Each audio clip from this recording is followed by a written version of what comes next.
इस हाड़ मास के पुतले पर क्यों इतना फिदा हुआ है।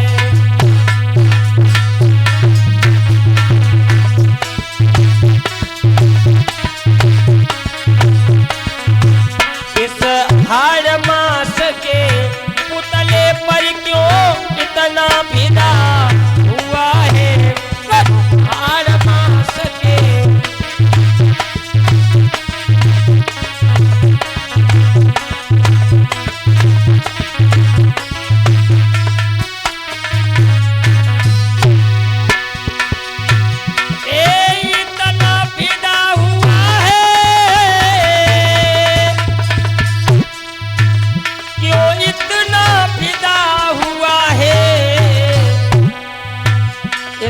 हाड़ मास के पुतले पर क्यों इतना फिदा हुआ है।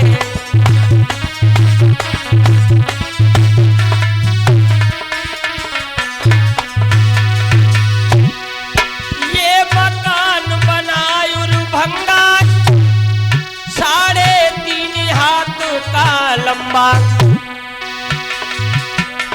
ये मकान बनाया भंगा 3.5 हाथ का लंबा। ये मकान बनायती लंबा 3.5 हाथ का लंबा।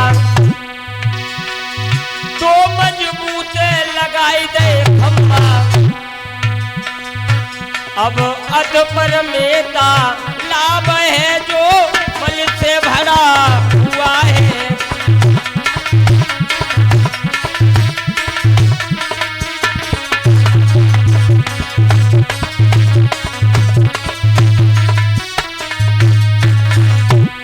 बताया हम और आप ये मकान होता है जो उस पे 1 वर्ष में 2 वर्ष में डेंटिंग पेंटिंग कराते हैं, उसका किराया भी देना पड़ता है। और कभी शरीर रूपी मकान का कभी किराया दिया आपने? जो 3.5 हाथ का लंबा बना हुआ है इसका कभी किराया दिया?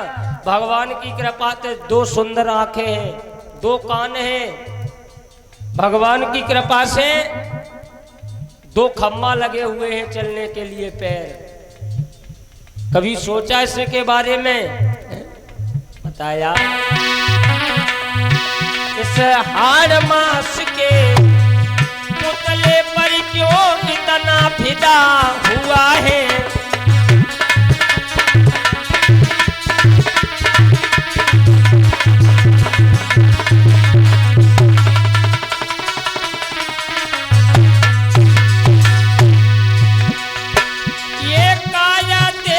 भई पुरानी और मूरत इतनी भई पुरानी।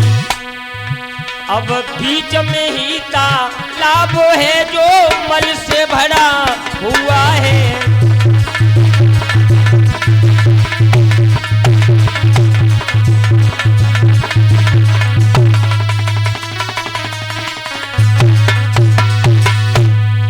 इस हाड़ मास के और पुतले पर क्यों इतना फिदा हुआ है।